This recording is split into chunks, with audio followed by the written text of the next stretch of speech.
Hey guys, tonight we're stepping through the heavy wooden doors of a medieval castle, where the air smells of burning rushes and the stone walls hold centuries of whispered secrets.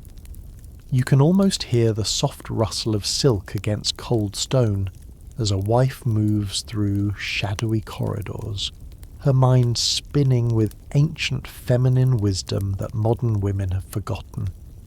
The story may solve mysteries you never had an explanation for about why certain domestic rituals still feel so instinctively powerful. So, before you explore the story with me, please take a moment to help me subscribe to the channel, like and share this video, or maybe leave a comment below, but make sure you do it when you really like what I bring to you.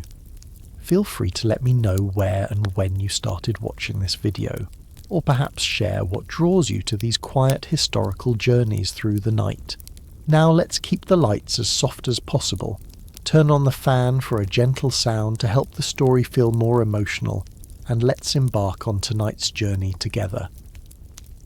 You find yourself in the private chambers of Lady Marguerite de Montclair, watching as she carefully arranges beeswax candles around her solar, the intimate room where medieval wives retreated with their closest confidants. The year is 1347, and outside these walls her husband Lord Geoffrey grows restless with thoughts of joining yet another campaign, another hunt, another reason to abandon the domestic sphere. But tonight, Marguerite has different plans. You observe her delicate fingers as she positions each candle with mathematical precision.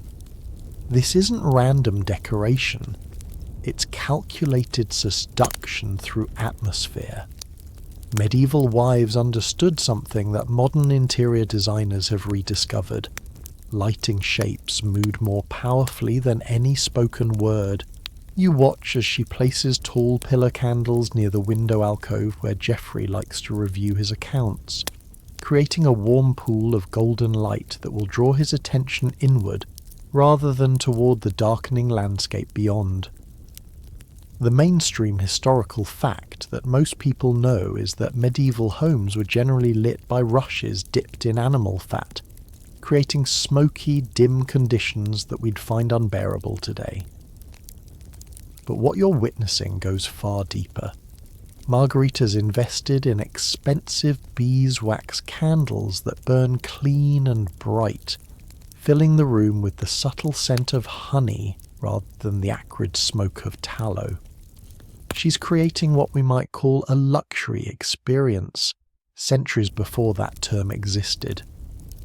Here's the quirky detail that few history books mention. Medieval wives often hid small mirrors, polished metal or rare glass, behind their candle arrangements to amplify the light and create an almost magical glow. You notice Marguerite adjusting a small bronze mirror behind 3 candles, tripling their illumination and casting dancing reflections across the tapestried walls. The effect transforms the austere stone chamber into something that feels alive, warm, almost otherworldly.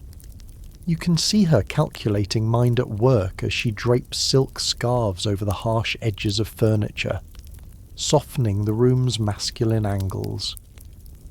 Medieval wives learned that men respond to subtle environmental cues on an almost primitive level. By making the domestic space feel more comfortable than any tavern, more intimate than any military camp, they could redirect their husband's restless energy toward home rather than away from it. The textiles she chooses aren't random either. You notice rich burgundy and deep forest green, colours that medieval people associated with wealth and stability, but also with the earth, with belonging, with roots. She's unconsciously tapping into colour psychology centuries before anyone understood the science behind it. The fabrics themselves are wool from their own sheep, linen from flax grown on their lands, creating a subtle sensory reminder that this place, this home, represents everything Geoffrey has worked to build. Historians still argue whether medieval wives consciously understood the psychological principles they were employing, or whether these techniques developed through generations of female intuition and necessity. What's undeniable is the sophistication of their approach to domestic influence. You watch as Marguerite arranges cushions around the fireplace in a careful semicircle, creating what modern therapists might call a conversation pit, a space that encourages intimacy and sharing. She knows that Geoffrey will enter tired from the day's duties, and she's preparing the physical environment to slow him down, to help him transition from the public world of lordship to the private world of marriage. The final touch comes as she opens a small wooden box and removes dried lavender from their garden, scattering it subtly around the room. The scent will work on Geoffrey's memory and emotions, linking this space with pleasure, with relaxation, with her presence. It's psychological conditioning disguised as simple housekeeping, the kind of feminine wisdom that gets dismissed as women's work, but actually represents sophisticated behavioural manipulation.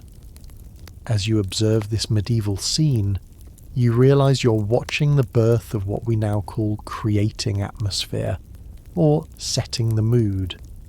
These weren't just decorative choices, they were strategic decisions made by women who understood that controlling environment meant influencing behaviour. Every candle flame was a tiny beacon calling their husbands home from whatever adventures beckoned beyond the castle walls. You follow Marguerite down the narrow stone steps to the castle's kitchen, where the real magic begins. The hearth fire casts flickering shadows across shelves lined with mysterious jars and bundles of dried herbs that hang like ancient secrets from the ceiling beams. Here, in this smoky domain that smells of roasted meat and exotic spices, medieval wives practiced their most subtle art, the alchemy of appetite and affection. You watch as she moves between her stores with the confidence of a master apothecary, selecting ingredients that would make any modern nutritionist raise an eyebrow. Her weathered hands reach for a small clay pot containing ground coriander seeds, which medieval physicians believed could inflame desire and strengthen a man's attachment to his home. She measures the spice carefully into a leather pouch, understanding that the difference between medicine and poison often lay in the dosage. The mainstream historical fact you need to know is that medieval wives were essentially the family's primary medical practitioners, responsible for everything from childbirth to battlefield wounds. But what's fascinating is how they blurred the line between healing the body and influencing the heart. You observe Marguerite preparing what she calls her loyalty bread, a special loaf enriched with honey, ground almonds and a pinch of that precious coriander, designed to keep Geoffrey's thoughts anchored to hearth and home. Here's the deliciously scandalous detail that makes historians blush. Medieval wives maintained detailed mental catalogues of which foods made their husbands amorous, sleepy, talkative, or content. Margaret knows that feeding Geoffrey roasted duck with cherries will make him drowsy and affectionate, while serving him sharp cheese and dark ale will energize him for conversation. She's essentially operating a primitive form of biochemical manipulation, using food as mood control centuries before anyone understood neurotransmitters or blood sugar. You notice her grinding what looks like ordinary black pepper, but she whispers a small prayer as she works. Medieval people believed that certain spices carried spiritual properties, and wives often blessed their cooking as a form of kitchen witchcraft.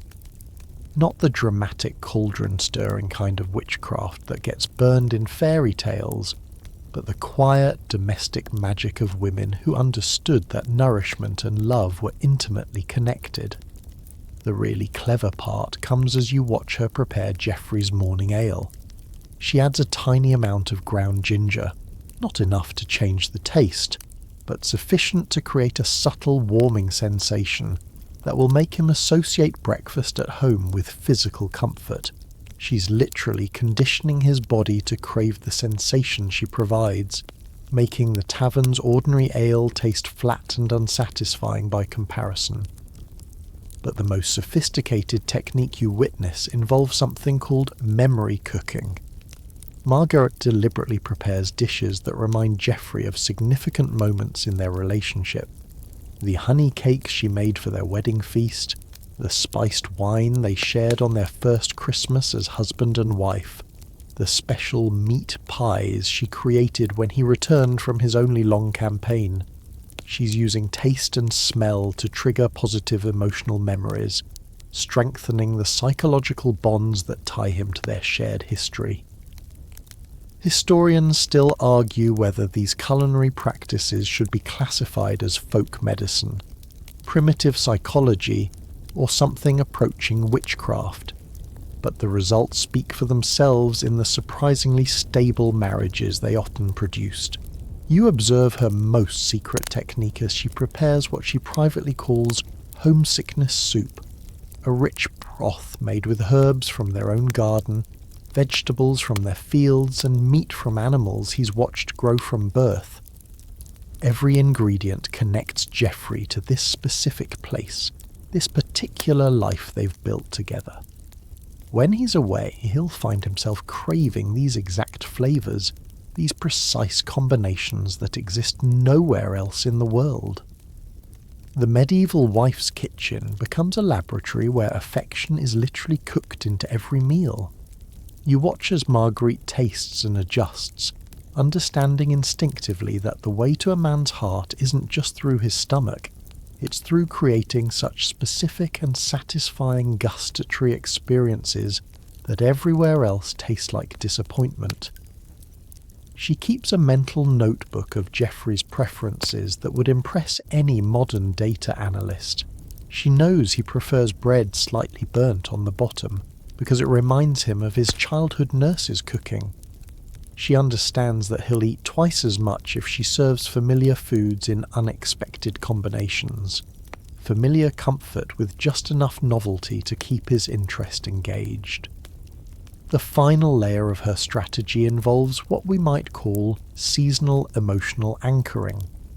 As you watch, she prepares special preserves that will remind Geoffrey of summer's abundance during winter's harsh months, creating positive associations with staying home rather than travelling during the difficult season. She's essentially programming his subconscious to prefer domestic pleasures over external adventures. But perhaps most cleverly of all, you notice that Marguerite never lets Geoffrey see her preparing these special foods.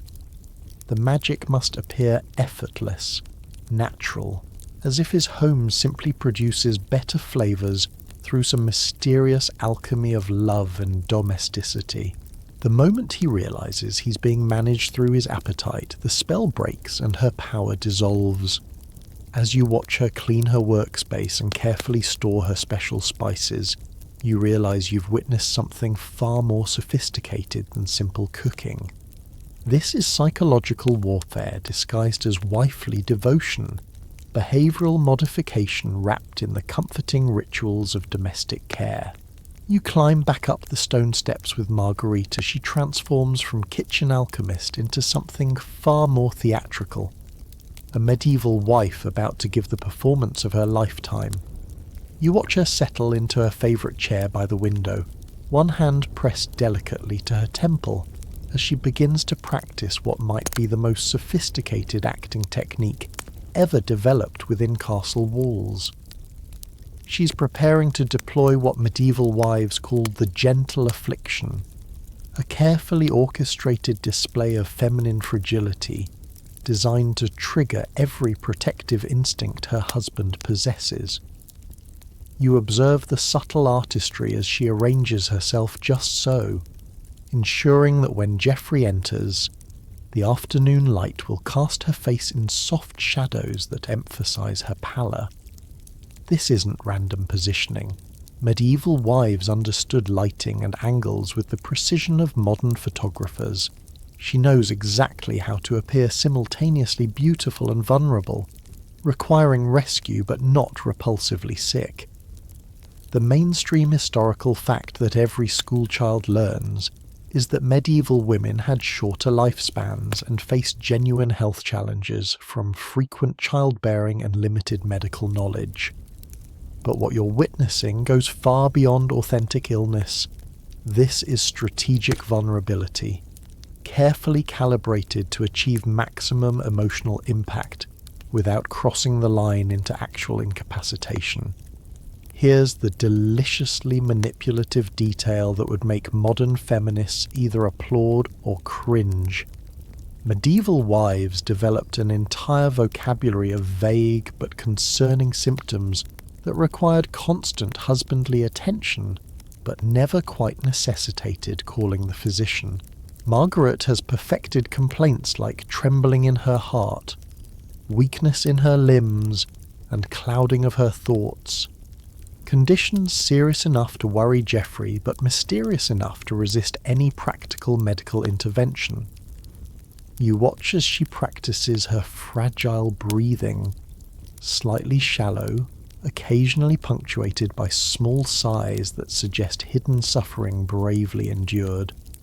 She's learned that men respond more strongly to barely audible distress than to dramatic displays of pain. The key lies in making Geoffrey feel like he's discovering her suffering rather than having it performed for him. But the real genius comes in her timing. You notice that Marguerite's mysterious ailments always seem to flare up precisely when Geoffrey mentions travel plans or extended absences. Her delicate constitution becomes most apparent when he's preparing to leave her side, and miraculously improves when he cancels his plans to stay home. She's created what modern psychologists would recognise as a classic conditioning pattern, teaching Geoffrey to associate his departures with her suffering and his presence with her recovery. The medieval wife's medicine chest becomes a prop arsenal for this domestic theatre. You observe Marguerite's collection of harmless but impressive-looking remedies, tinctures that taste terrible but do no real damage, powders that create temporary flushing or pallor, herbs that produce authentic but mild symptoms like drowsiness or slight nausea. She's essentially operating a special effects department designed to make her performances more believable. Historians still argue whether these practices should be viewed as manipulative deception or as rational responses to the limited power medieval women possessed within marriage. But the sophistication of the techniques suggests centuries of feminine collaboration and refinement. You watch as she prepares what she calls her recovery ritual, the carefully choreographed process by which her health improves in direct proportion to Geoffrey's attention and care.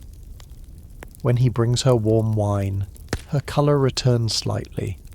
When he sits beside her bed and holds her hand, her breathing eases. When he promises to postpone his hunting trip, she manages a weak but grateful smile. She's training him to see himself as her primary source of healing and comfort. The psychological brilliance lies in making Geoffrey feel genuinely helpful and heroic rather than trapped or manipulated. You observe how Marguerite expresses such heartfelt gratitude for his smallest kindnesses that he begins to crave the feeling of being her protector and healer. She's turned his natural masculine instincts toward care and rescue into domestic anchors that keep him emotionally invested in staying close. But perhaps most cleverly, you notice that her ailments always have mysterious external causes. Perhaps she caught a chill when he was away at court last month, or maybe she's been weakened by worrying about his safety during his recent travels. She never directly blames him, but she plants the seed that his absence somehow compromises her well-being, while his presence restores her vitality. The medieval wife's sick room becomes a sanctuary where traditional gender roles actually work in her favour. You watch as Geoffrey takes on domestic tasks he'd normally consider beneath his dignity, bringing her meals, adjusting her pillows, even reading to her from devotional texts. Her strategic weakness temporarily inverts their usual power dynamic, making him dependent on her recovery while she controls the pace and conditions of her improvement. You observe the final masterstroke as Marguerite occasionally allows genuine moments of strength and humour to break through her invalid persona, reminding Geoffrey of the vibrant woman he married, while simultaneously highlighting how much he stands to lose if her mysterious condition worsens. She's essentially offering him glimpses of what his attentiveness can restore, making her recovery feel like a precious gift that only his devoted care can provide. As evening approaches and Geoffrey fusses over her blankets and inquires about her comfort for the dozenth time, you realise you've witnessed one of the most psychologically sophisticated manipulation techniques ever developed. She's transformed the medieval wife's genuine vulnerability into strategic power, using society's expectation of feminine fragility to create genuine masculine devotion. You follow Marguerite to her private dressing chamber the next morning, where sunlight streams through narrow windows onto an array of cosmetic implements and wardrobe choices that would rival any modern fashion strategist's arsenal. Here, surrounded by polished bronze mirrors and carefully organised beauty tools, she prepares to wage what medieval wives understood as the most subtle form of warfare, the calculated deployment of feminine allure designed to make home more visually compelling than anything the outside world could offer. You watch as she studies her reflection with the analytical intensity of a military commander planning a siege. Every choice she makes about her appearance today will send carefully coded messages to Geoffrey about her availability, her mood, her receptiveness to his attention. She understands something that modern dating experts have rediscovered, that attraction isn't just about natural beauty, but about the strategic presentation of desirability at precisely the right moments. The mainstream historical fact that most people know is that medieval women used lead-based cosmetics and other dangerous beauty treatments in their quest to appear pale and ethereal. But what you're witnessing goes far beyond simple vanity. This is psychological manipulation through visual stimulation, the careful orchestration of Geoffrey's desire to ensure it remains focused on domestic rather than external pleasures. Here's the scandalously calculated detail that reveals the true sophistication of medieval feminine strategy. Wives maintained what amounted to detailed psychological profiles of their husbands' visual preferences, noting which colours made them linger, which hairstyles prompted compliments, which combinations of clothing and accessories generated the most sustained male attention. Marguerite knows that Geoffrey's eyes follow her longest when she wears deep blue, the colour of expensive imported fabric that reminds him of her value as a prize worth keeping. You observe her applying a subtle rouge made from crushed berries, but she's not simply trying to look prettier. She's creating the visual impression of health and vitality that will subconsciously reassure Geoffrey that staying home with her represents life and energy, while leaving her suggests abandoning something vibrant and alive. The psychology is remarkably sophisticated. She's programming his visual cortex to associate her presence with stimulation and her absence with dullness. The medieval wife's wardrobe becomes a carefully curated collection of psychological triggers. You watch as Marguerite selects a gown that laces up the front rather than the back, a choice that creates opportunities for Geoffrey to help her dress and undress, turning routine activities into moments of intimate collaboration. She's engineering physical contact through clothing design, ensuring that even mundane daily tasks become opportunities for connection. But the real artistry comes in her understanding of what modern psychologists call intermittent reinforcement. You notice that Marguerite doesn't always dress elaborately. That would diminish the impact and make Geoffrey take her efforts for granted. Instead, she varies her presentation strategically, appearing especially beautiful on days when he's mentioned possible travel plans, creating a visual reminder of what he'd be leaving behind. Historians still argue whether medieval beauty practices should be understood as oppressive social requirements or as tools of female agency. But the deliberate nature of these choices suggests women exercising considerable strategic control over their presentation. You watch as she braids ribbons through her hair, not randomly, but in patterns that Geoffrey has previously complimented, creating visual continuity with moments when he expressed appreciation for her appearance.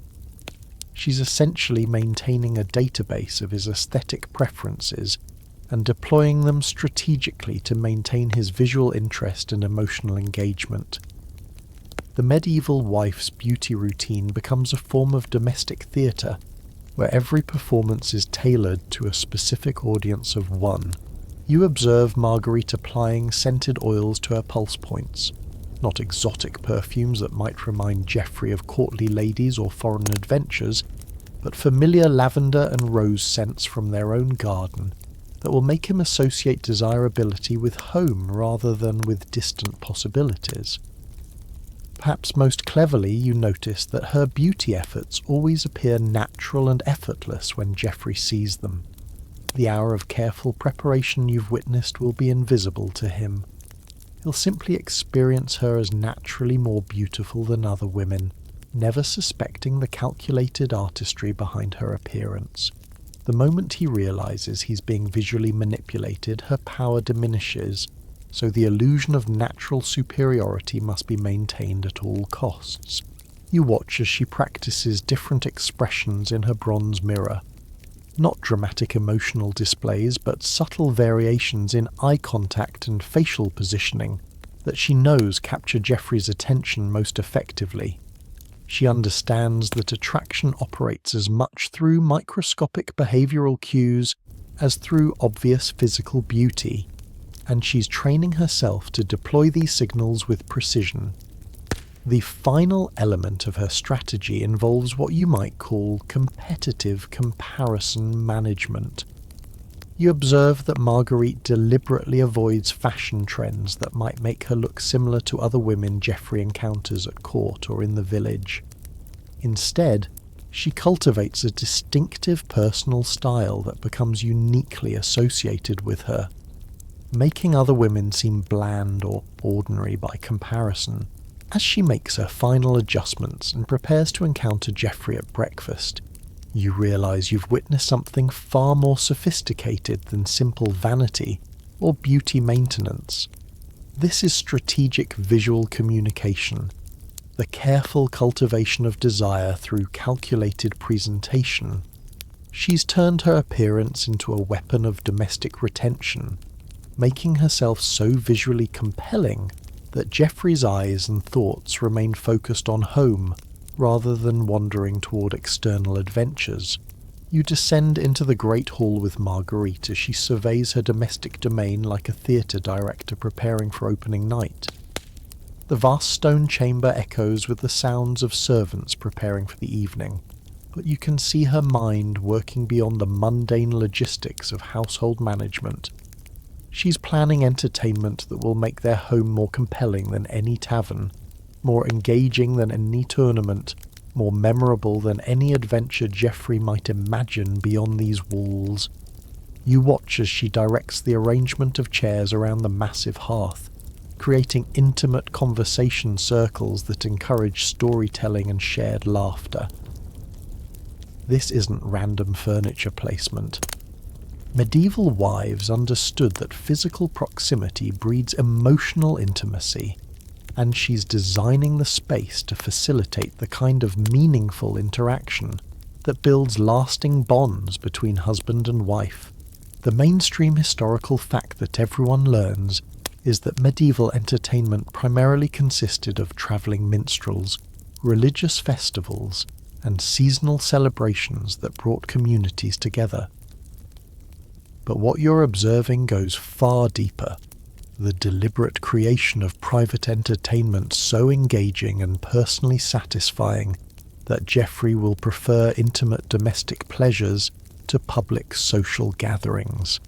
Here's the delightfully manipulative detail that reveals the true genius of medieval wives' domestic strategy. They became master curators of personalized entertainment, designing activities specifically tailored to their husband's interests and competitive instincts. Marguerite knows that Geoffrey enjoys chess because it feeds his strategic mind, but she's learned to lose just often enough to keep him interested, while winning frequently enough to make the games genuinely challenging and engaging. You observe her preparing what she calls her evening arsenal, a collection of games, stories and activities designed to capture and hold Geoffrey's attention throughout the long winter nights when the temptation to seek entertainment elsewhere might be strongest. She's arranged bone dice for gambling games that involve small but meaningful stakes, making domestic entertainment feel exciting and slightly dangerous. But the real psychological sophistication comes in her understanding of masculine competition and achievement. You watch as she sets up archery targets in the courtyard, creates riddles and puzzles that challenge Geoffrey's intellect, and prepares physical contests that allow him to display his strength and skill within the domestic sphere. She's essentially bringing the thrill of external competition into their private world, satisfying his need for challenge without requiring him to leave home. The medieval wife's entertainment repertoire becomes a carefully curated collection of activities that stroke the male ego while strengthening marital bonds. You notice that Marguerite has learned to celebrate Geoffrey's victories enthusiastically, creating the kind of admiring audience that men crave. When he wins at dice, she responds with genuine delight. When he solves a particularly clever riddle, she praises his intelligence. She's become his personal cheering section, making home the place where his achievements receive the most satisfying recognition. Historians still argue whether these elaborate domestic entertainments represent genuine medieval leisure culture or strategic feminine manipulation designed to prevent male wandering, but the sophistication of the planning suggests both elements working together. You watch as she prepares her storytelling materials, not just any tales, but carefully selected narratives that reinforce values she wants Geoffrey to internalize. Stories of faithful husbands who found happiness at home, cautionary tales of men who abandoned their families for adventure, only to discover emptiness and regret. She's programming his subconscious through entertainment, using narrative to shape his understanding of what constitutes a meaningful life.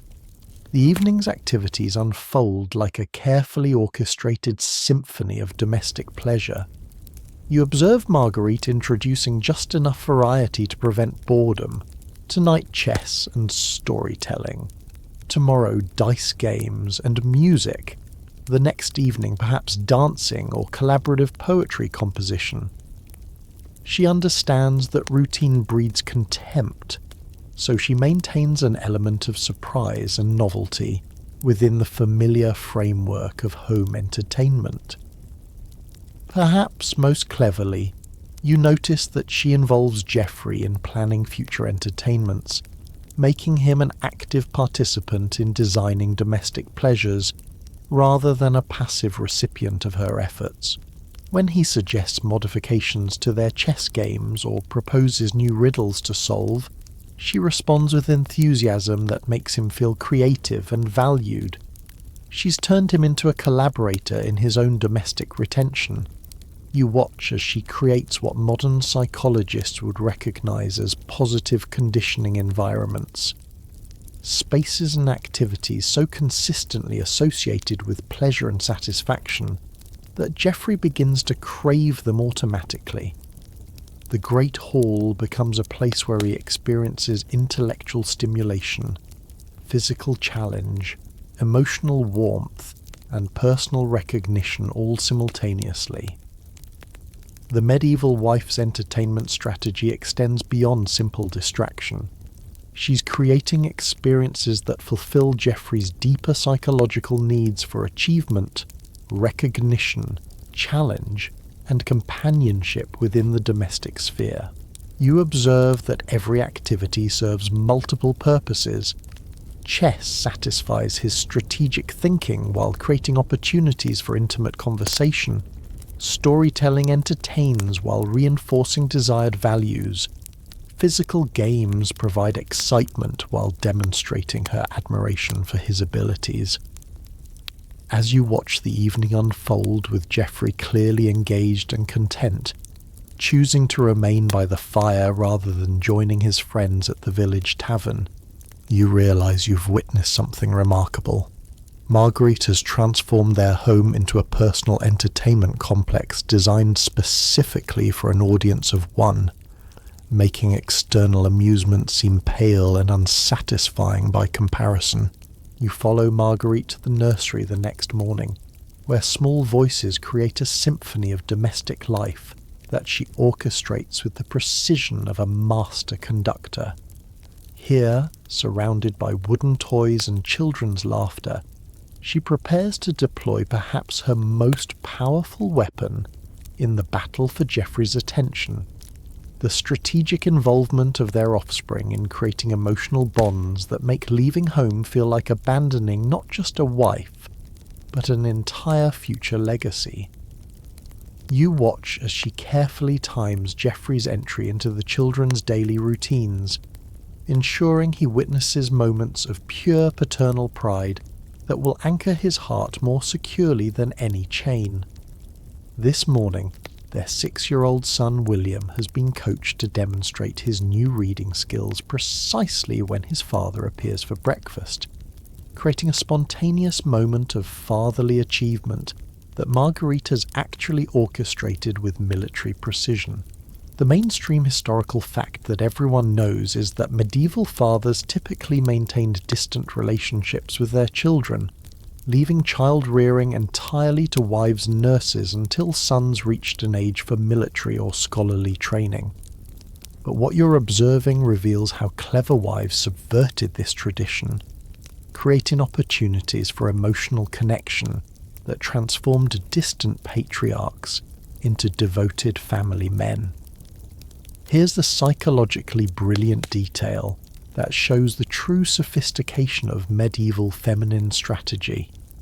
Wives learn to present their children as extensions of their husband's greatness, rather than as competing demands for attention. You watch Marguerite point out how William has inherited Geoffrey's strong jaw, how their daughter Mathilde displays her father's quick wit, how even the baby's determined crying reminds everyone of Geoffrey's powerful voice when he commands his men. You observe her staging what appears to be a spontaneous family moment. William proudly showing his father a wooden sword he's carved, Matilda reciting a poem she's learned, the baby reaching chubby arms toward Geoffrey with perfectly timed smiles. But none of this is actually spontaneous.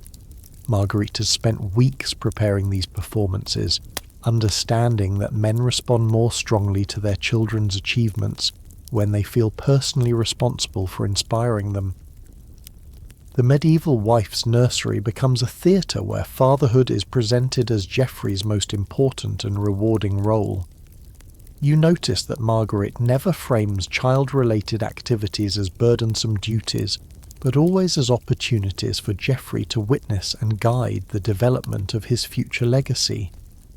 When William struggles with his letters, she suggests that his father's patient instruction would be more valuable than any tutor's teaching, but the real genius lies in her understanding of masculine psychology and the male need to feel important and irreplaceable.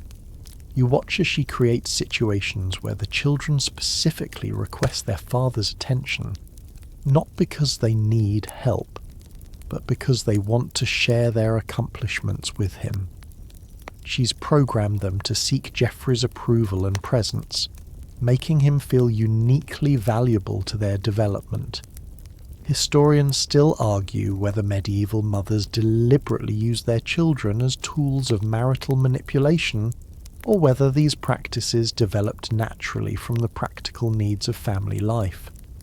But the systematic nature of Marguerite's approach suggests conscious strategy rather than accidental outcome.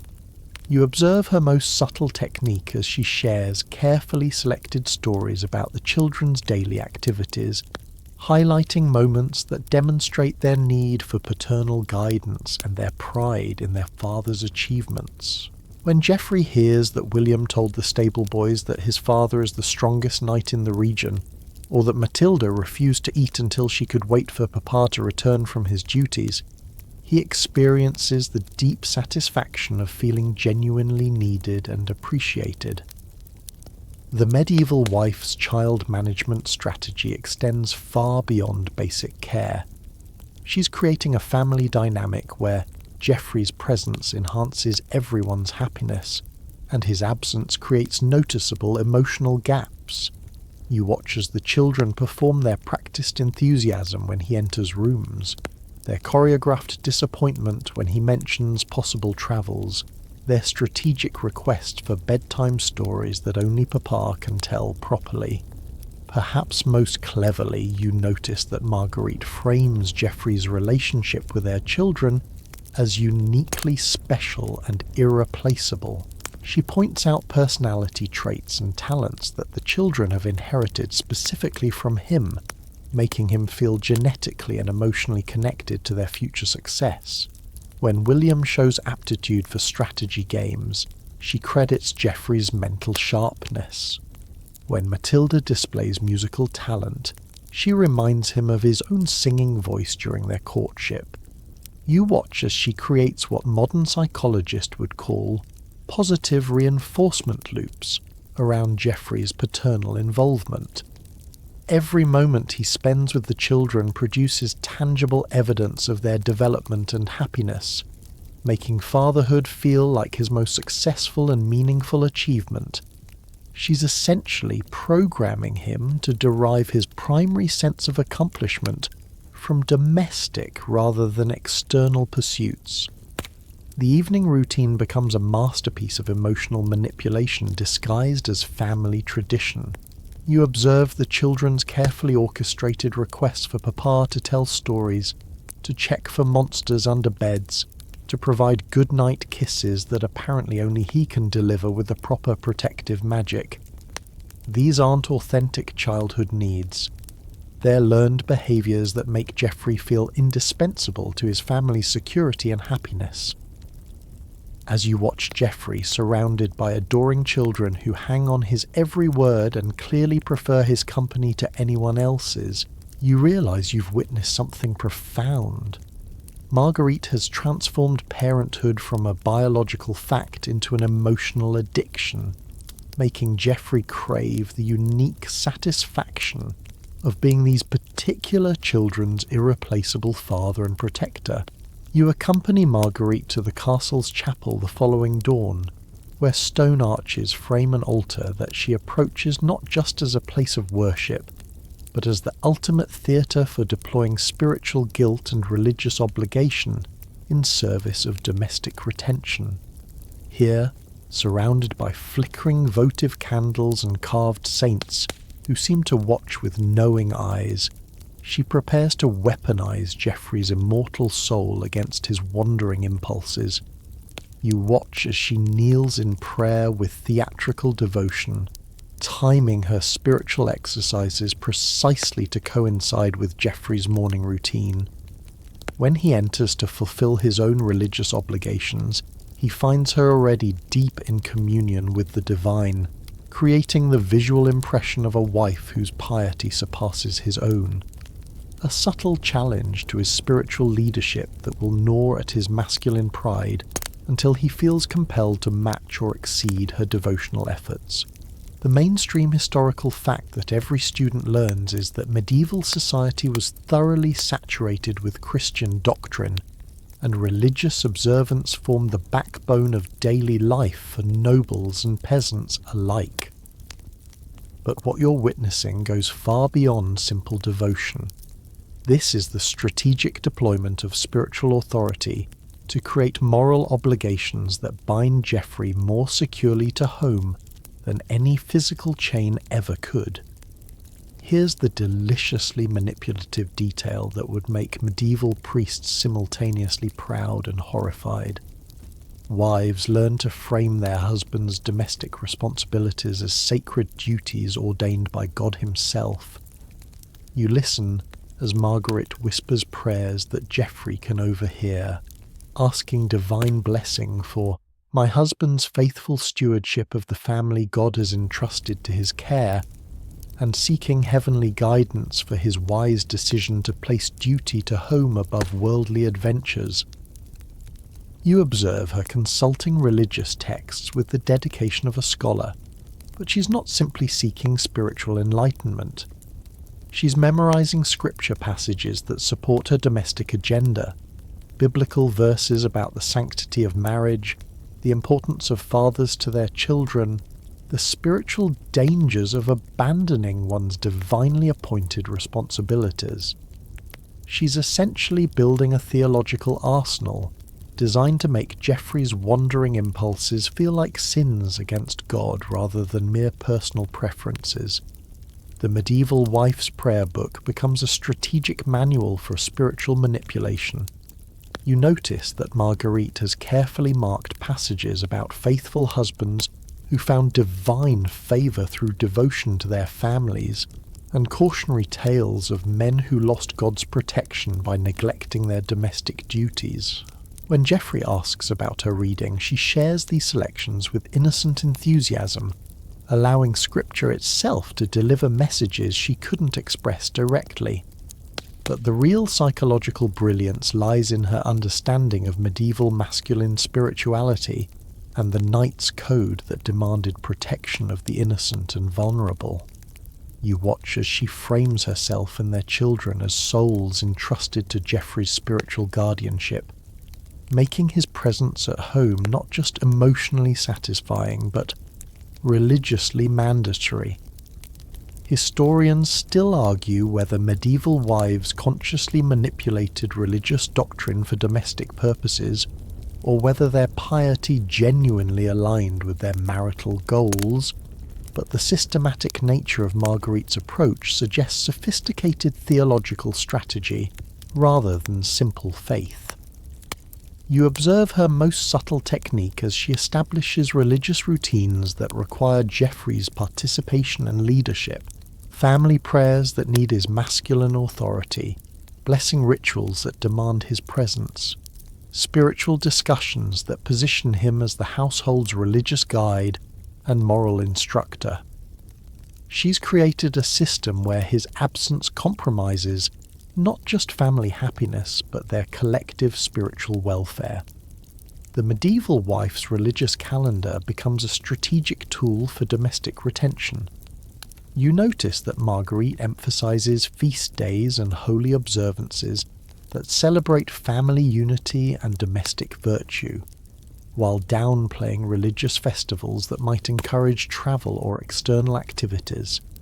She's essentially editing the liturgical year to support her domestic agenda, making home-based worship feel more spiritually significant than public religious gatherings. Perhaps most cleverly, you watch as she introduces the concept of spiritual accountability into their marriage. She suggests that God will hold Geoffrey responsible not just for his own soul's welfare, but for the spiritual development of his wife and children. Every decision to leave home becomes a choice that potentially endangers the eternal salvation of those dependent on his guidance and protection. You observe the morning prayer session where Marguerite guides the family in asking divine blessing for Geoffrey's wisdom in choosing God's will over worldly temptations. The children innocently echo her words, creating a chorus of spiritual pressure that makes his potential departures feel like betrayals of both family and faith. She's programmed even their prayers to reinforce domestic obligations. The medieval wife's confessional strategy extends beyond personal piety. She creates situations where Geoffrey must examine his own spiritual priorities and find them wanting if they don't prioritize family above adventure. You watch as she shares concerns for his soul's welfare that she's discussed with their priest, making his wandering impulses feel like spiritual weaknesses that require religious correction. The final masterstroke comes as you observe her establishing what she calls their family covenant with God, a private spiritual commitment that frames their marriage and Geoffrey's presence at home as sacred obligations that transcend personal desire. She's essentially made leaving home feel like breaking a promise to the Almighty himself, turning domestic retention into a matter of eternal consequence. As Geoffrey kneels beside her in prayer, visibly moved by the spiritual weight of his family responsibilities, and clearly reconsidering the hunting expedition he'd planned for next week, you realize you've witnessed something remarkable. Margarita's transformed religious devotion into domestic devotion, making Geoffrey's soul salvation dependent on his faithfulness to hearth and home. You follow Marguerite to Geoffrey's private study the next afternoon, where ledgers and account books create a landscape of numbers that she navigates with the precision of a master strategist. Here, surrounded by records of income and expenditure that represent the financial bloodstream of their household, she prepares to deploy perhaps her most sophisticated weapon, the subtle manipulation of economic control that will make Geoffrey's domestic presence not just emotionally satisfying, but financially essential. You watch as she reviews the household accounts with Geoffrey, ostensibly seeking his guidance on routine expenditures, but actually demonstrating her indispensable role in managing the complex economic machinery that sustains their lifestyle. Every question she asks about grain purchases or servant wages reinforces the reality that his wealth flows through her hands, making her continued cooperation essential to his financial stability and social status. The mainstream historical fact that most people understand is that medieval wives had limited legal rights to property ownership, with most assets technically belonging to their husbands under the doctrine of coverture. But what you're observing reveals how clever wives subverted these legal restrictions through practical economic control, making themselves so financially indispensable that their husbands couldn't afford to alienate or abandon them. Here's the brilliantly calculated detail that shows the true sophistication of medieval feminine economic strategy. Wives learned to position themselves as the essential bridge between their husband's wealth and its practical application. You watch as Marguerite demonstrates her intimate knowledge of market prices, seasonal variations in commodity costs, and the complex web of credit relationships that keeps their household functioning smoothly. You observe her discussing the upcoming wool sales with Geoffrey, but she's not simply reporting business information. She's subtly highlighting her personal relationships with merchants, her reputation for honest dealing, her knowledge of market conditions that makes her presence essential to maximizing their profits. She's essentially making herself the irreplaceable component in their economic success, the human element that cannot be delegated or replaced. The medieval wife's account book becomes a weapon of domestic retention disguised as household management. You notice that Margaret has carefully documented every financial improvement that resulted from her personal involvement, the better prices she negotiated through charm and persistence, the costly mistakes prevented by her careful attention to detail, the profitable opportunities discovered through her social networks and market intelligence. But the real genius lies in her understanding of masculine psychology and the male need to feel successful and prosperous. You watch as she presents their financial information in ways that make Geoffrey feel like a brilliant economic strategist. while simultaneously demonstrating that his success depends entirely on her continued cooperation and expertise. She's stroking his ego while tightening her economic grip.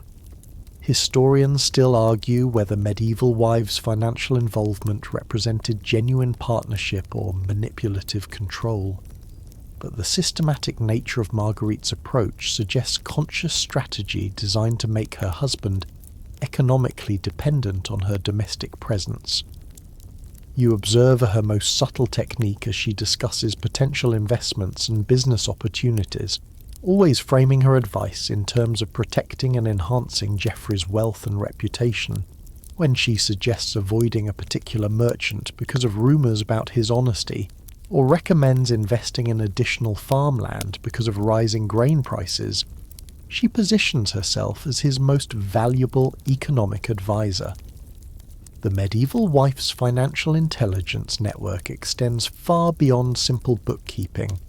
She cultivates relationships with merchants, craftsmen, and other wives that provide insider knowledge about market conditions, business opportunities, and economic threats.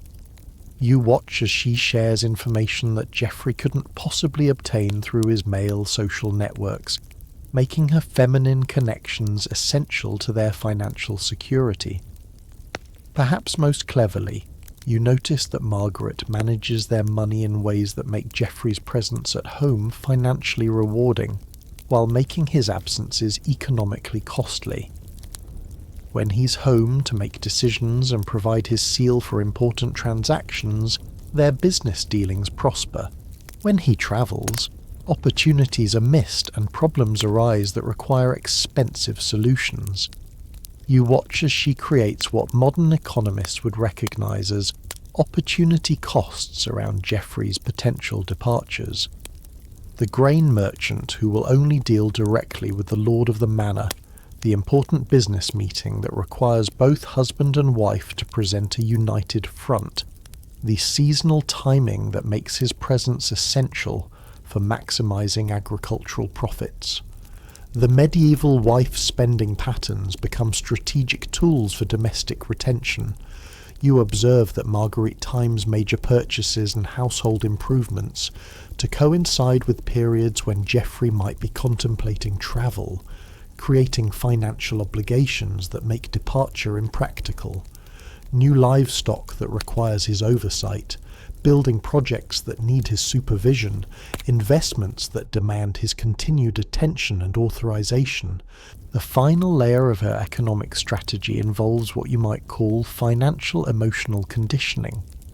You notice that their most profitable and satisfying business successes occur when Geoffrey is fully engaged in domestic management, while their costliest mistakes and missed opportunities happen when his attention wanders toward external pursuits.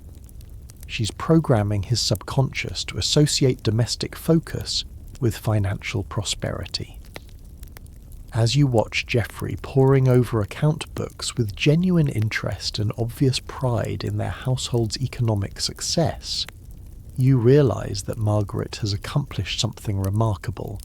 She's made their marriage feel like the most profitable partnership he could possibly maintain, transforming domestic retention from emotional manipulation into sound financial strategy.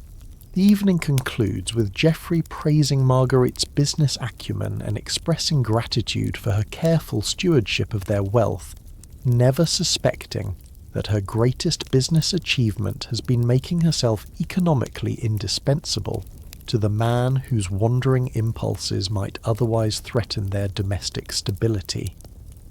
You accompany Marguerite to the Solar, where she hosts her weekly gathering of neighbouring wives.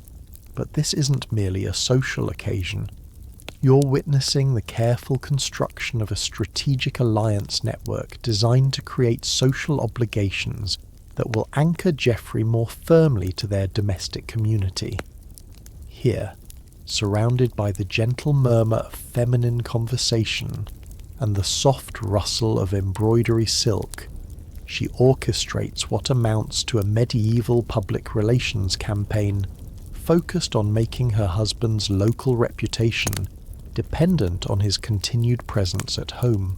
You watch as she guides the conversation with the skill of a master diplomat, ensuring that each visiting wife leaves with specific information about Jeffrey's wisdom, generosity, and essential role in the community's well-being. This isn't accidental gossip. It's calculated reputation management designed to create social pressure that makes his departure feel like abandoning important community responsibilities rather than pursuing personal adventure.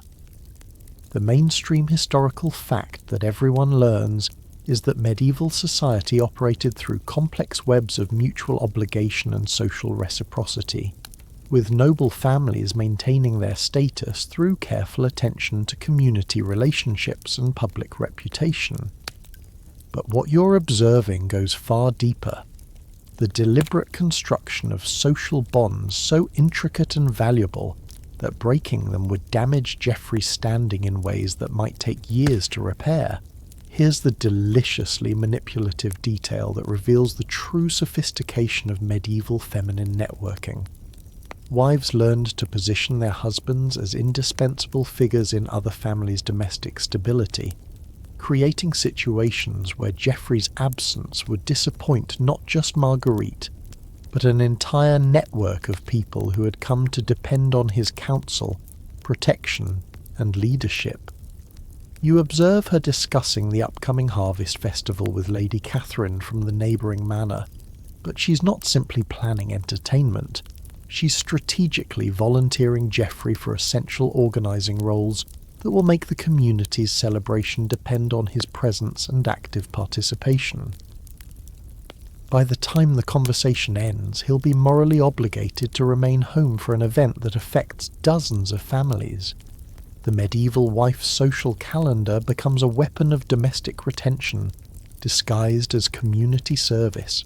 You notice that Margaret schedules important social obligations with careful attention to timing, ensuring that Jeffrey's potential travel plans always conflict with events where his absence would be noticed, discussed, and potentially criticised by other families. But the real psychological brilliance lies in her understanding of masculine honour and the medieval knight's deep need to maintain his reputation for reliability and service to others. You watch as she creates situations where leaving home would force Jeffrey to break promises to people whose good opinion he values, making his wandering impulses feel like betrayals of his knightly code rather than simple personal choices. Historians still argue whether medieval wives consciously manipulated social networks for domestic purposes, or whether these community connections developed naturally from the practical needs of manor life. But the systematic nature of Marguerite's approach suggests deliberate strategy rather than accidental outcome. You observe her most subtle technique as she shares carefully selected information about other husbands who have abandoned their domestic responsibilities, always framing these stories as cautionary tales about men who lost community respect through selfish choices. She's programming the social consciousness of her female network to view male wandering as morally questionable behaviour that reflects poorly on a man's character. The medieval wife's reputation management extends beyond simple gossip. She cultivates an image of Jeffrey as uniquely wise, reliable, and essential to community well-being. You watch as she arranges for other wives to seek his advice on their own domestic problems, creating a network of people who view him as their personal counsellor and problem solver. Perhaps most cleverly, you notice that Marguerite frames Jeffrey's presence at home as a blessing that benefits the entire community, rather than just their own family. When he helps resolve disputes between neighbours, when he provides security advice to other manor lords, when he shares his military expertise with younger knights, she ensures that these contributions are widely known and deeply appreciated. You watch as she creates what modern sociologists would recognise as social capital around Jeffrey's domestic engagement. His reputation for being a devoted husband and father becomes part of his public identity, making any departure from these roles feel like a betrayal of community expectations rather than a personal choice. The medieval Wives Alliance network becomes a sophisticated intelligence gathering and influence distribution system. You observe that the other wives share information about their own husband's activities and intentions, creating a feminine communication network that gives Marguerite advance warning of potential threats to her domestic stability. Upcoming military campaigns, hunting expeditions, or business ventures that might tempt Geoffrey away from home. The final masterstroke comes as you watch her establish what amounts to mutual domestic insurance among the wives. They agree to support each other's efforts to keep their husbands engaged in community life, creating a network of feminine cooperation that makes every wife more effective at domestic retention. When one husband shows signs of restlessness, the others rally to create social obligations and community needs that require his presence. As the gathering concludes with the other wives praising Geoffrey's wisdom and expressing their gratitude for his continued guidance and protection, you realize you've witnessed something remarkable. Marguerite has transformed their marriage from a private arrangement into a public institution, making Geoffrey's domestic faithfulness essential to his social standing and community leadership. The evening ends with Geoffrey receiving multiple invitations to advise on community matters, arbitrate local disputes, and participate in social celebrations, all carefully orchestrated by Marguerite's network to ensure that his calendar remains full of local obligations that make travel impractical and departure socially costly. You settle beside the great hearth with Marguerite as evening shadows dance across the stone walls. But this isn't simply a moment of domestic tranquility. You're about to witness the deployment of perhaps her most sophisticated weapon in the arsenal of wifely retention. Here, in the flickering candlelight that transforms the hall into an intimate theatre, she prepares to weave stories that will capture Geoffrey's imagination so completely that no external adventure could possibly compete with the entertainment she provides within their own walls. You watch as she arranges herself in the storyteller's chair with the practiced grace of a master performer, understanding that positioning, timing, and atmosphere all contribute to the hypnotic power she's about to unleash. Geoffrey enters seeking simple evening companionship, but he's about to encounter narrative magic designed to make him crave her voice above all other entertainment, her imagination above all other diversions. The mainstream historical fact that everyone knows is that medieval entertainment relied heavily on oral tradition, with travelling minstrels and court storytellers providing the primary source of narrative pleasure for noble households. But what you're witnessing goes far beyond simple entertainment. This is psychological programming through story, the strategic deployment of narrative to shape Geoffrey's understanding of heroism, adventure, and the true meaning of a meaningful life. Here's the brilliantly manipulative detail that shows the true artistry of medieval feminine storytelling. Wives learn to craft tales that appear to celebrate masculine adventure and external achievement, while actually reinforcing the superiority of domestic virtues and home-based satisfaction. You listen as Marguerite begins a story about a knight who discovered that his greatest victory lay not in distant battlefields, but in the quiet courage required to build and protect a loving family. You observe her voice modulating with the skill of a trained performer, dropping to intimate whispers during romantic passages, rising to dramatic crescendos during action sequences, but always returning to warm, conversational tones that create the impression of personal sharing rather than formal entertainment. She's not just telling stories, she's creating an addictive auditory experience that Geoffrey will find impossible to replicate anywhere else. The medieval wife's story repertoire becomes a carefully curated collection of narratives designed to influence her husband's values and aspirations. You notice that Marguerite's tales consistently feature heroes who find their greatest fulfillment through devotion to family, villains who abandon domestic responsibilities for selfish pursuits, and moral lessons that frame home as the ultimate destination for any truly noble quest. But the real psychological genius lies in her understanding of masculine ego, and the male need to see himself reflected in heroic narratives. You watch as she subtly incorporates details from Geoffrey's own life and achievements into her fictional heroes, making him unconsciously identify with characters who choose domestic faithfulness over external adventure. She's essentially programming his self-image through story, making him aspire to be the kind of man her tales celebrate.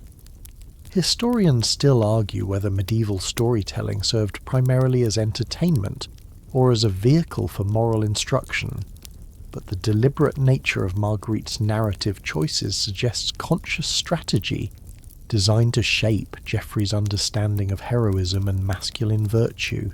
You observe her most subtle technique as she introduces stories within stories, creating narrative layers that hold Geoffrey's attention for hours, while delivering multiple messages about the rewards of domestic commitment and the dangers of abandoning family responsibilities.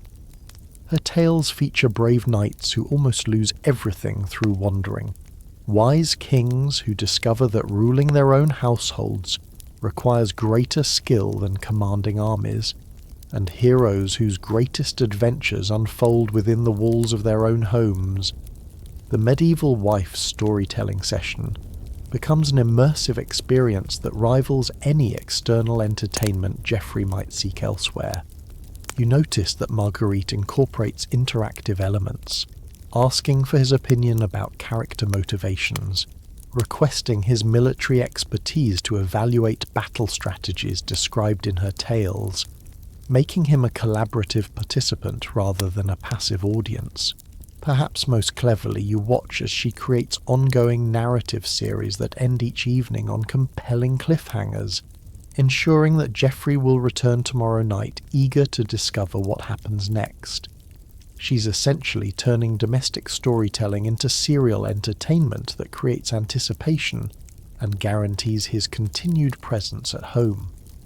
No tavern storyteller can compete with personalized, customized narratives specifically designed to appeal to his interests and reinforce his domestic commitments.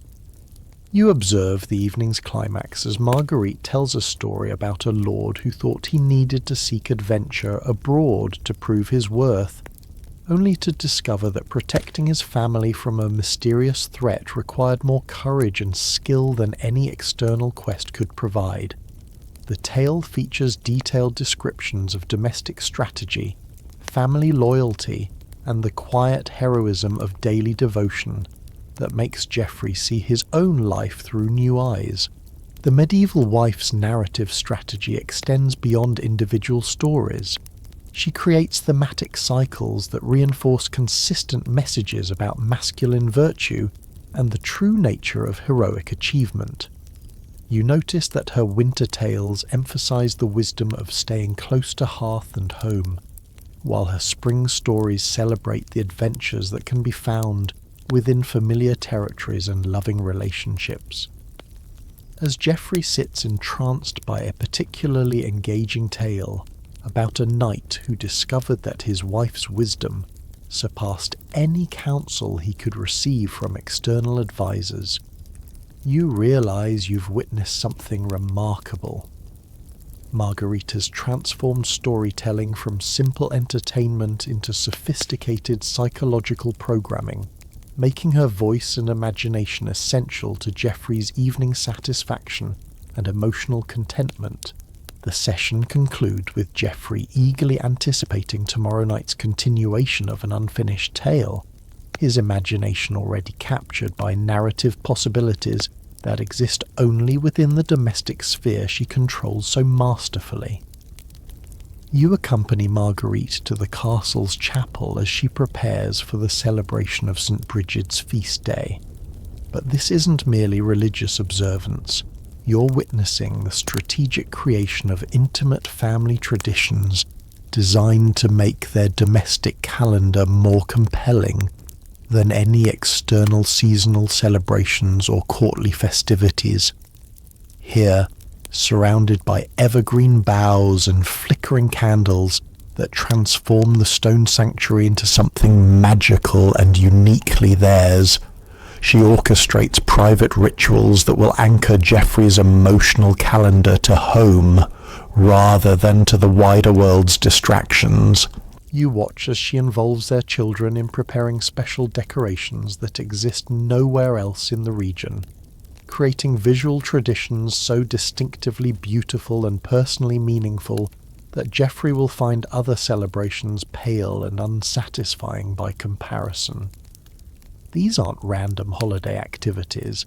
They're calculated emotional programming designed to make their family's private celebrations feel more significant and rewarding than any public festival he might attend elsewhere. The mainstream historical fact that everyone understands is that medieval society revolved around the religious calendar, with major feasts and holy days providing the primary structure for seasonal celebration and community gathering. But what you're observing goes far deeper. The deliberate creation of personalized ceremonial traditions that make their family's private observances more emotionally satisfying than participation in broader social celebrations. Here's the psychologically brilliant detail that reveals the true sophistication of Marguerite's domestic strategy. She learned to identify the specific elements of public celebrations that Geoffrey found most appealing, then create enhanced private versions that delivered the same emotional satisfaction while requiring his presence at home rather than his departure for external festivities. You observe her preparing what she calls their memory feast, a special meal that incorporates dishes representing each significant moment in their family's history, from their wedding banquet to the children's christening celebrations. This isn't simple nostalgia. It's strategic emotional anchoring that makes Geoffrey experience their shared past as a tangible presence at their table, reinforcing the accumulated value of their domestic life together. The medieval wife's ceremonial calendar becomes a weapon of domestic retention, disguised as family tradition. You notice that Margaret has carefully timed their private celebrations to conflict with external events that might tempt Geoffrey away from home, creating emotional obligations that make his presence feel essential to the family's spiritual and emotional well-being. But the real genius lies in her understanding of masculine psychology and the male need to feel like a leader and creator of meaningful experiences. You watch as she positions Geoffrey as the essential architect of their family traditions, asking for his input on ceremonial details and making him feel personally responsible for creating the magical experiences that bring their children such obvious joy and satisfaction. Historians still argue whether medieval family traditions developed organically from religious requirements or were consciously designed by wives to strengthen domestic bonds. But the systematic nature of Marguerite's approach suggests deliberate emotional architecture rather than accidental custom. You observe her most subtle technique as she creates what she calls anticipation rituals, preparations for upcoming celebrations that begin weeks in advance and require Geoffrey's continued participation to reach their satisfying conclusions. The special ale that must ferment for exactly 28 days, the carved decorations that need his skilled hands to complete, the family stories that require his voice to tell properly during the feast itself. The medieval wife's celebration planning extends beyond single events. She creates seasonal cycles that make Geoffrey's presence feel essential to the proper ordering of time itself. You watch as she establishes spring planting blessings that require his strength, summer harvest celebrations that need his leadership, autumn preservation rituals that depend on his protection, and winter storytelling traditions that showcase his wisdom and experience. Perhaps most cleverly, you notice that Marguerite frames their private celebrations as unique family privileges that other households cannot access or replicate. Their children grow up understanding that the magical experiences they enjoy at home represent something special and exclusive, making them unconscious advocates for domestic life, who reinforce Geoffrey's sense that staying home provides superior experiences to anything available elsewhere. You watch as she creates what modern psychologists would recognize as positive emotional conditioning around specific dates and seasons, ensuring that Geoffrey's happiest memories become associated with domestic celebrations rather than external adventures. Every important anniversary, every seasonal transition, every family milestone becomes an opportunity to reinforce the emotional rewards of home-centered life. The evening's celebration unfolds like a perfectly orchestrated performance, where Geoffrey plays the starring role as family patriarch and celebration leader. You observe how Marguerite has designed every element to make him feel essential, appreciated, and genuinely needed. Not as an audience member, but as the central figure whose presence transforms ordinary domestic activities into meaningful ceremonial experiences. The medieval wife's tradition creation strategy involves what you might call emotional time travel. Ceremonies that simultaneously honour their past achievements, celebrate their present happiness, and create anticipation for future family milestones. You notice that each celebration includes elements that require planning for next year's observance, ensuring that Geoffrey's emotional calendar extends far into the future with domestic obligations and anticipated pleasures. As the evening concludes with Geoffrey clearly moved by the warmth and meaning of their private celebration, surrounded by children who obviously view him as the essential element that makes their family traditions magical and complete, you realize you've witnessed something remarkable. Marguerite has transformed the passage of time itself into a series of domestic anchors that make staying home feel like participating in sacred rituals that exist nowhere else in the world.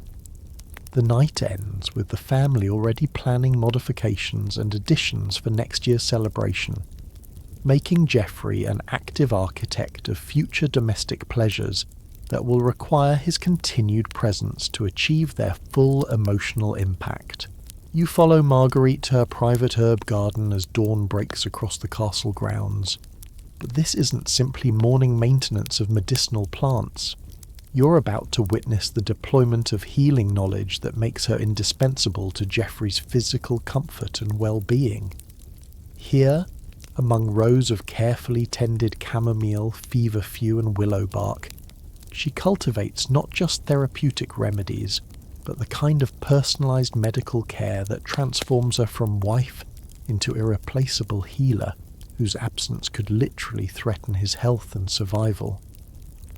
You watch as she selects herbs with the precision of her master physician, understanding that Geoffrey's body has become accustomed to her specific treatments and remedies in ways that make other healers seem inadequate and unreliable by comparison. This morning's preparation isn't random herbalism, it's strategic medical dependency creation designed to make Geoffrey's physical comfort and health contingent on her continued presence and care.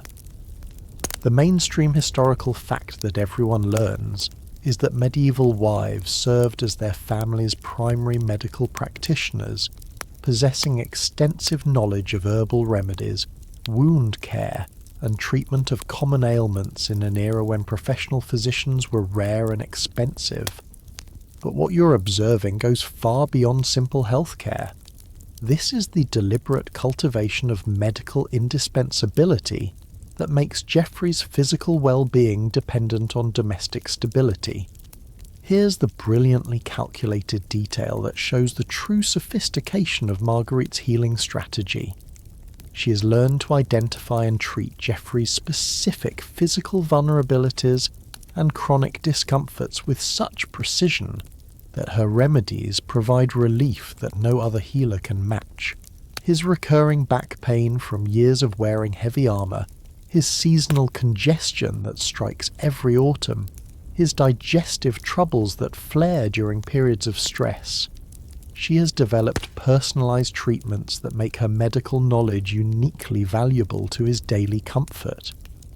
You observe her preparing what she calls Geoffrey's morning restoration, a carefully calibrated blend of herbs that addresses his specific physical needs, while creating a pleasant daily ritual that makes starting each day without her care feel incomplete and unsatisfying. The bitter willow bark for his joint stiffness, the soothing mint for his often troubled stomach, the energizing rosemary that sharpens his mental clarity for the day's responsibilities.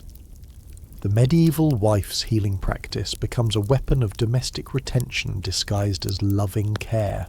You notice that Marguerite has documented Geoffrey's physical responses to different treatments with the precision of a natural scientist, creating a personalised medical profile that allows her to anticipate and prevent health problems before they become serious enough to require outside intervention.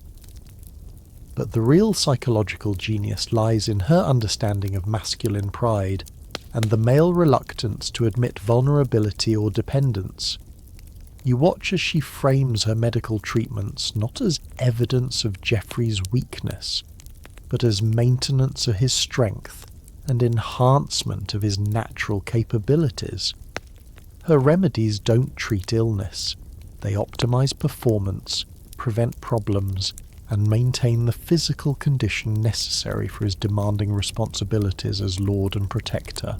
Historians still argue whether medieval wives' medical knowledge represented genuine therapeutic skill or simply traditional folk remedies of questionable effectiveness. But the systematic nature of Marguerite's approach and Geoffrey's obvious physical improvement under her care suggests sophisticated understanding of practical medicine. You observe her most subtle technique as she creates healing rituals that provide not just physical relief, but emotional comfort and intimate connection.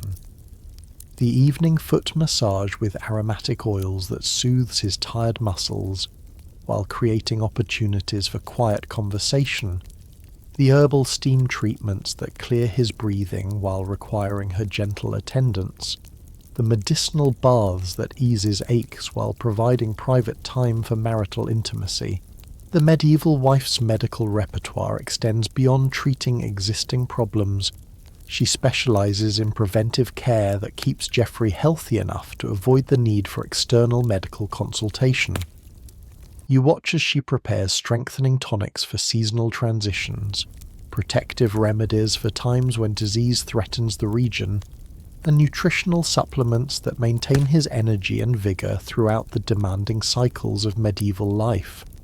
Perhaps most cleverly, you notice that Marguerite has made Geoffrey's optimal health contingent on her specific knowledge and continued care.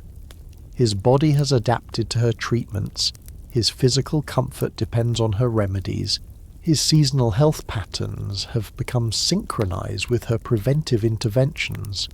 Any extended absence from her care would result in genuine physical discomfort that would make travel or external adventures genuinely unpleasant experiences.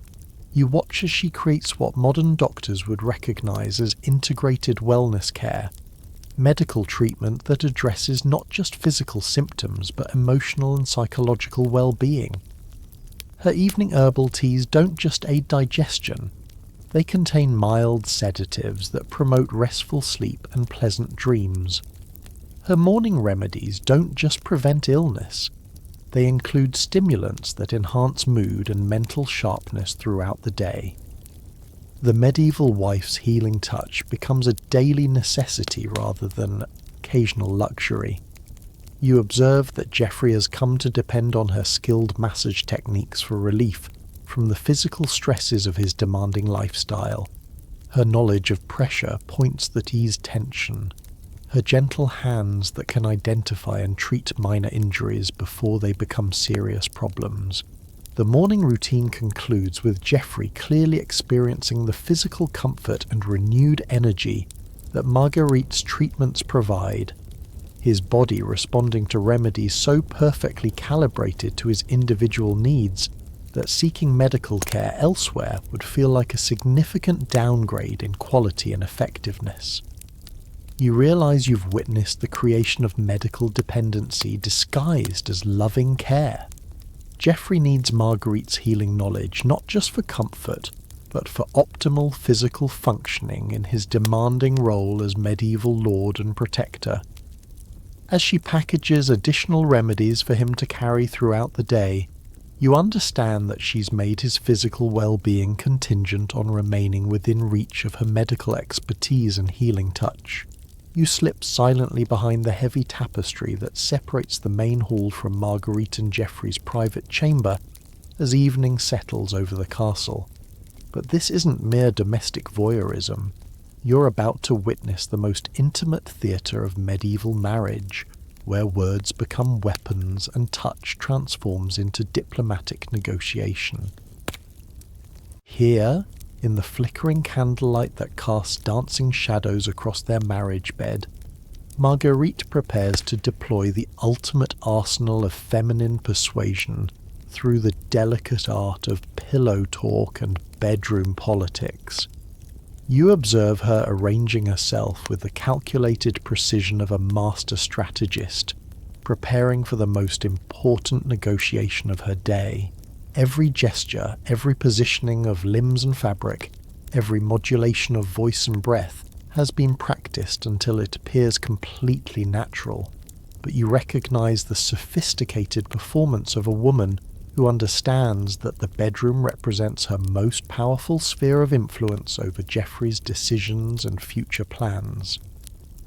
The mainstream historical fact that everyone learns about medieval marriage is that wives were expected to submit to their husband's authority in all matters, with bedroom interactions governed by a religious doctrine that emphasized duty over pleasure. But what you're witnessing reveals how clever wives subverted these expectations, transforming intimate moments into opportunities for subtle control and strategic influence that shaped their husbands' choices far more effectively than any direct confrontation ever could.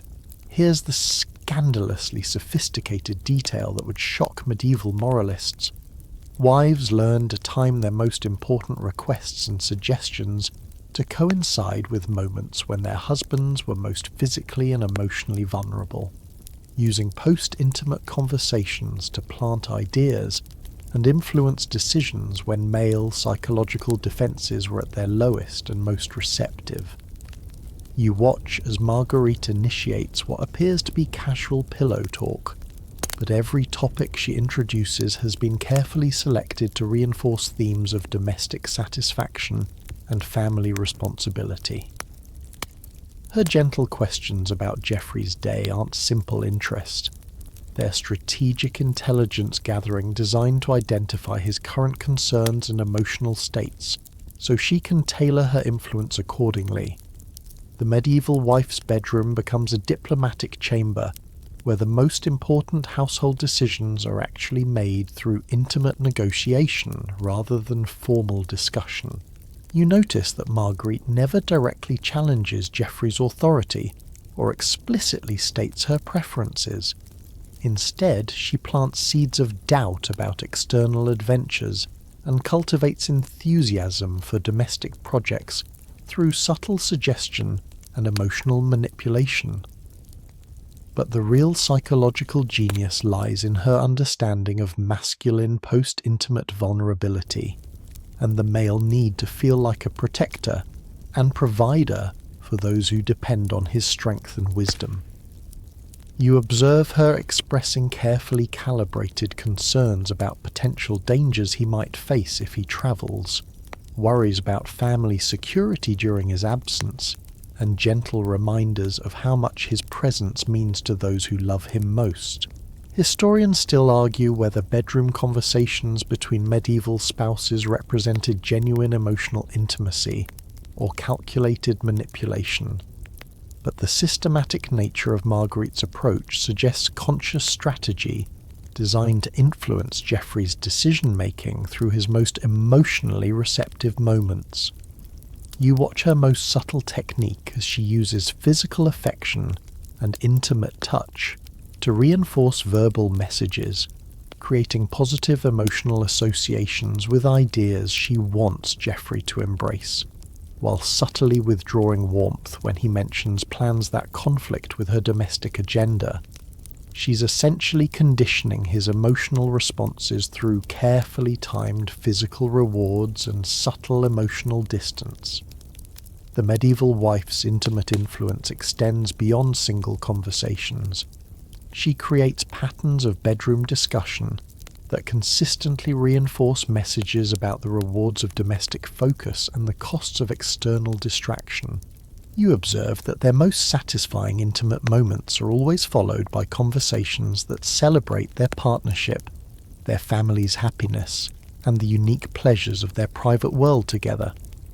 Perhaps most cleverly, you notice that Marguerite uses intimate moments to create what modern psychologists would call emotional bonding experiences that make Geoffrey associate his deepest satisfaction and contentment with her presence and their shared domestic life. She's programming his subconscious to crave not just physical intimacy, but the emotional environment that makes such intimacy possible and meaningful.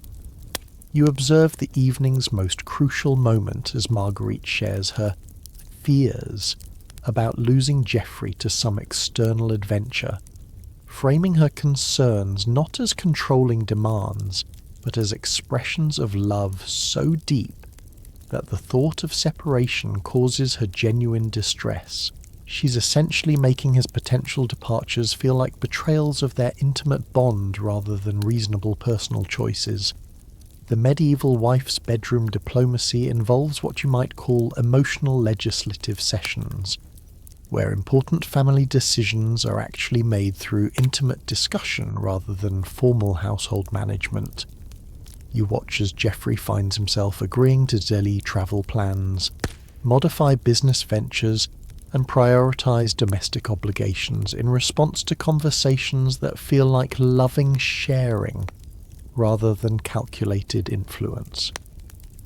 The night's intimate negotiations conclude with Geoffrey clearly feeling more emotionally connected to Marguerite and more committed to their shared domestic life, never suspecting that his renewed dedication to home and family resulted from psychological manipulation rather than spontaneous affection. You realize you've witnessed the bedroom transformed into a laboratory of marital influence where physical intimacy becomes the vehicle for profound psychological control. As you withdraw from your hidden observation post, you understand that the marriage bed represents Marguerite's ultimate weapon in the campaign for Geoffrey's domestic retention, the place where his defences are lowest, his emotions most accessible, and his decision-making most susceptible to feminine influence disguised as loving devotion. You accompany Margaret to her writing desk in the solar as morning light streams through the narrow windows, illuminating parchment and quill that represent far more than simple correspondence. You're about to witness the strategic deployment of written communication that transforms mere letters into emotional lifelines, designed to keep Geoffrey psychologically tethered to home even when physical distance threatens their domestic bond. Here, surrounded by carefully preserved love notes and thoughtfully composed messages, she prepares to wage psychological warfare through the written word. You watch as she selects the finest parchment for today's letter, understanding that the physical quality of her correspondence communicates messages about value and importance that reinforce the emotional content of her words. This isn't casual note writing, it's calculated literary seduction, designed to make Geoffrey's thoughts return obsessively to home and wife regardless of whatever external distractions compete for his attention. The mainstream historical fact that most students learn is that literacy among medieval women was relatively rare, with letter writing primarily confined to noble households and religious communities where education was available, and correspondence served practical administrative purposes. But what you're observing goes far beyond simple communication. This is psychological manipulation through written intimacy that creates emotional dependencies stronger than any physical chain. Here's the brilliantly manipulative detail that reveals the true sophistication of medieval feminine correspondence.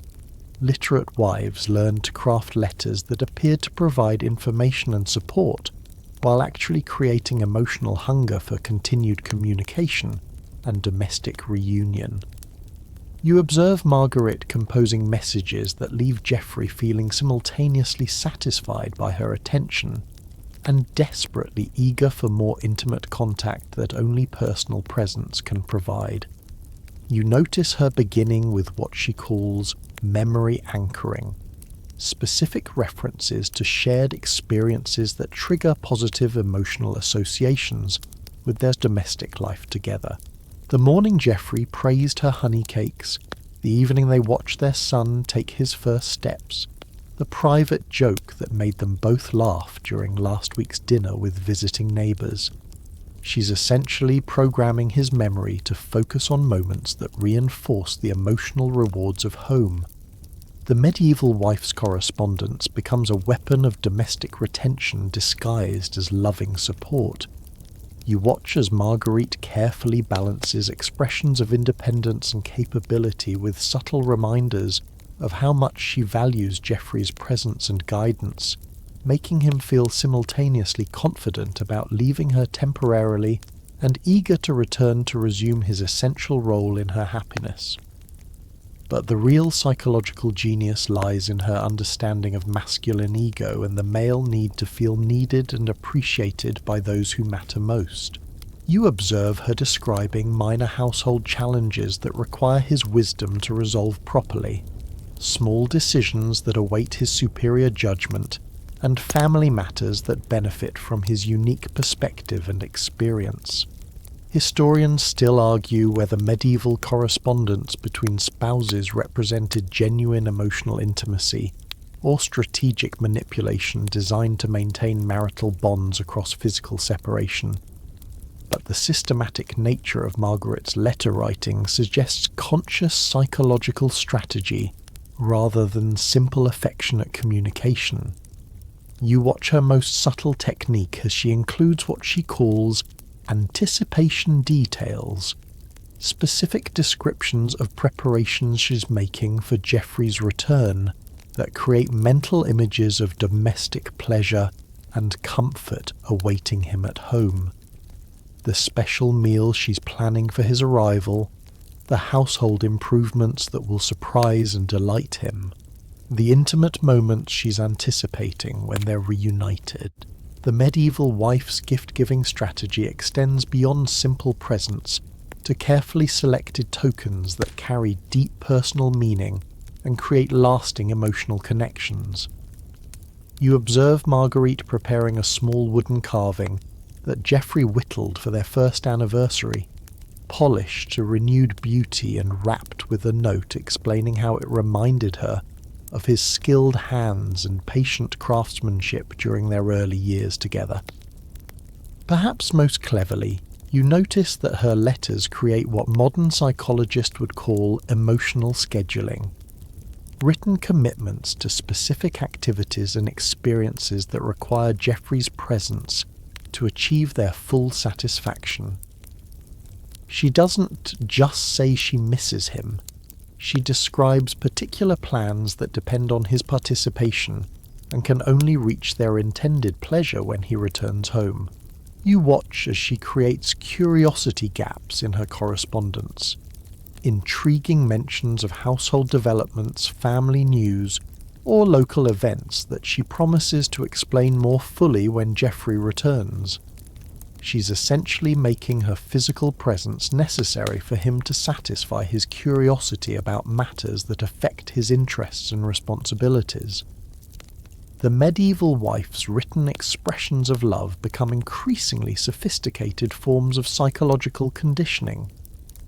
You observe that Margaret's letters consistently associate Geoffrey's presence with positive emotions, while framing his absences as temporary interruptions of their natural happiness together, programming his subconscious to view separation as an unnatural state that requires correction. The morning's correspondence session concludes with Marguerite sealing her letter with wax impressed with their family crest, but she also includes a small pressed flower from their garden and a few drops of the lavender oil she wears, sensory elements that will trigger memory and desire when Geoffrey receives her message. You realize you've witnessed the transformation of simple letter writing into multimedia psychological warfare designed to make physical separation feel emotionally unbearable. As she prepares additional small gifts to accompany future letters, a lock of her hair, a piece of fabric from the dress he complimented last month, a miniature drawing of their children, you understand that written correspondence has become her method for projecting domestic presence across any distance, making home feel psychologically inescapable, regardless of physical location.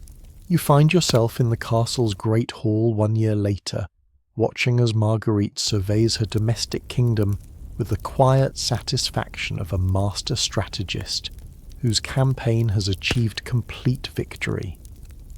The morning sun illuminates a scene of profound domestic contentment, Geoffrey consulting with her about estate management decisions, their children seeking his advice on their studies, the household running with the smooth efficiency that comes from unified leadership and shared purpose. You observe the subtle transformation that Marguerite's patient efforts have wrought in Geoffrey himself. The restless energy that once drove him toward external adventures has been rechanneled into domestic projects and family enterprises that provide equal satisfaction with none of the separation anxiety. He speaks enthusiastically about expanding their agricultural operations, improving the children's education, and strengthening their position within the local community, pursuits that require his continued presence and leadership at home. The mainstream historical fact that shapes our understanding of medieval marriage is that successful unions depended primarily on practical considerations like land consolidation, political alliances, and economic cooperation between families. But what you've witnessed reveals something far more sophisticated, the conscious creation of emotional and psychological bonds so intricate and satisfying that practical necessity transforms into genuine preference for domestic life over external adventure. Here's the remarkable truth that modern relationship experts are still discovering. The medieval wife's retention techniques weren't primarily about control or manipulation, but about creating domestic environments so emotionally rewarding and psychologically satisfying that home becomes the most compelling destination available to restless masculine energy.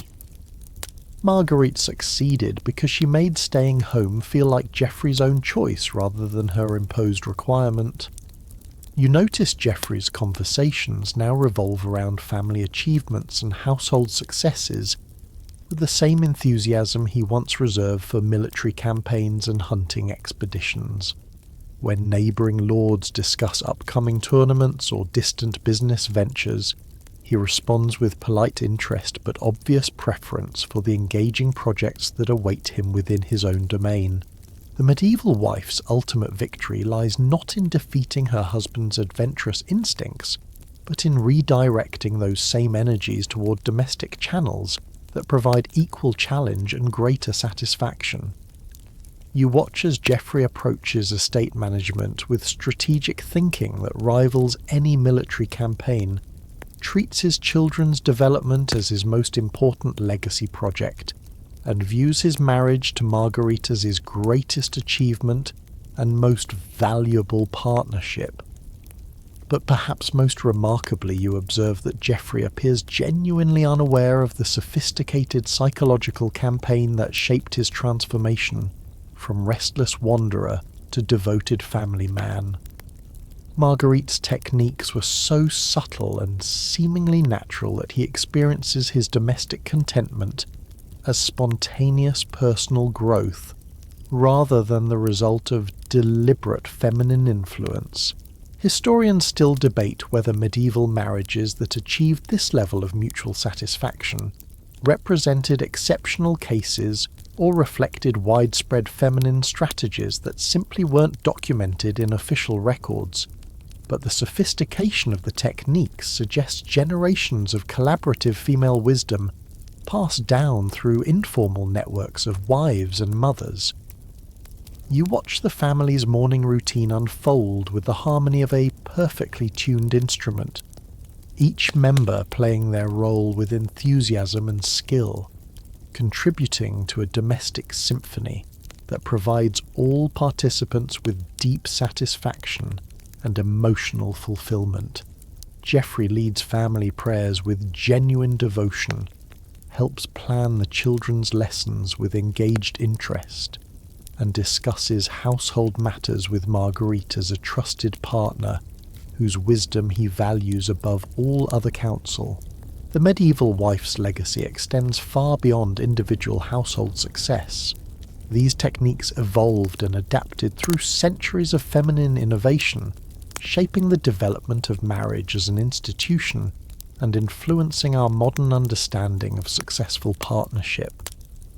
You realize that contemporary relationship advice often rediscovers principles that medieval wives understood intuitively, that lasting love requires conscious effort, that emotional satisfaction must be carefully cultivated, and that successful partnerships depend on making home more appealing than any alternative.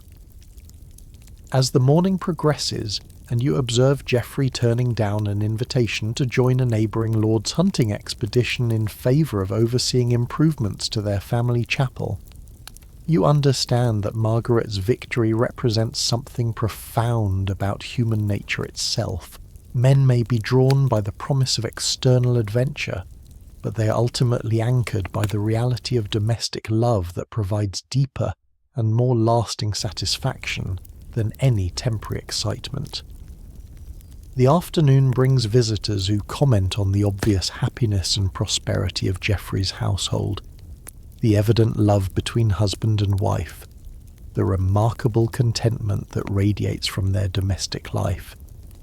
They leave envious of a marriage that appears blessed by unusual harmony and mutual devotion, never suspecting the careful architecture of feminine wisdom that created and maintains such exceptional domestic bliss. As evening approaches and you prepare to leave this medieval world behind, you witness Geoffrey taking Margaret's hand and expressing gratitude for the life they've built together, the family they've created, the partnership that brings him such profound satisfaction. His words carry the authentic ring of genuine appreciation and love, suggesting that Marguerite's greatest achievement was not in trapping an unwilling husband, but in revealing to him the superior pleasures of fully engaged domestic life. The techniques you've observed, from candlelit seduction chambers to strategic storytelling, from carefully orchestrated illnesses to sophisticated gift-giving, represent a comprehensive system of feminine wisdom designed not to diminish masculine energy, but to channel it toward domestic purposes that ultimately provide greater satisfaction than any external adventure could offer. And now, as the fire burns low in the great hearth, and the castle settles into peaceful evening quiet, you begin to understand that these medieval wives possessed knowledge that transcends historical periods and cultural boundaries. They understood something fundamental about human psychology, about the nature of love and satisfaction, about the art of creating homes so compelling that the people who live within them never want to leave. The candlelight grows dim, the shadows lengthen across ancient stone, and the voices of Marguerite and Geoffrey fade into whispered conversations that carry the warmth of deep contentment and mutual devotion. You feel your own breathing slow, your thoughts becoming peaceful, as you realize that the greatest adventures sometimes unfold not in distant lands or dangerous quests, but in the quiet moments when two people choose each other again and again, building something beautiful together that grows more valuable with each passing day. Sleep comes easily now, as soft as medieval silk, as warm as a castle hearth, carrying you into dreams where love conquers wandering hearts, not through force or manipulation, but through the patient creation of domestic magic that transforms houses into homes and marriages into the greatest adventures of all.